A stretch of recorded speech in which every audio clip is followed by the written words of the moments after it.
Hello everyone, I'm making this tutorial today to demonstrate how you can use Microsoft Flight Simulator to scout out mountain bike trails. Now, I think we've all been in this situation where we find the perfect trail on an app or on a map, but when we get there, the topography or the features are just not what we expected, or we have to spend a lot of time to find the trailhead.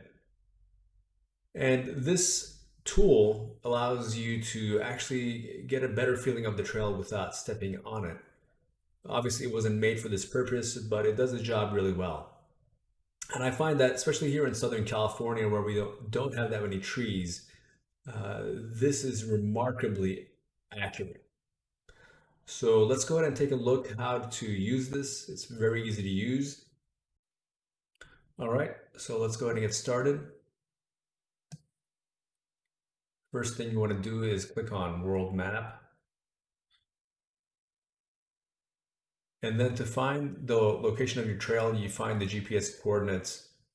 And I think most programs, such as Google Maps or most of the mountain bike map applications, should show you the GPS coordinates.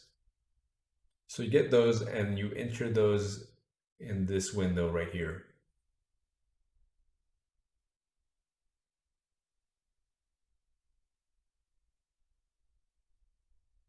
And it's interesting because it turns it into its own format, but it's still the same thing as what you entered. And so you go to the location. Make sure you set it as your departure point. Arrival, you can put anything you want.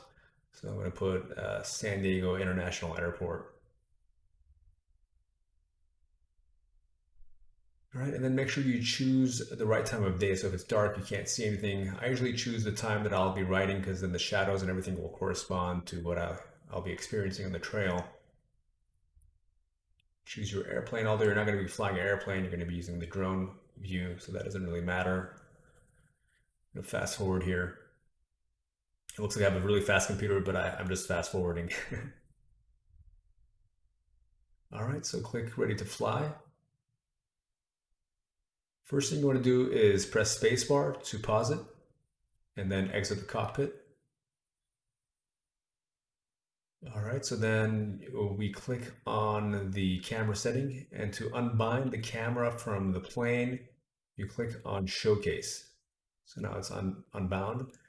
And I like to increase the drone speed because you want to move around quickly. Otherwise, it just takes forever to get to a point, from point A to point B.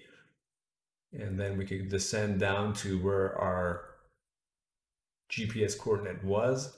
And I think the plane moved a little bit before I pressed pause, so I'm a little bit away from the point, but I could clearly see where I intended to land. You could also go ahead and close the camera window so it gets out of the way.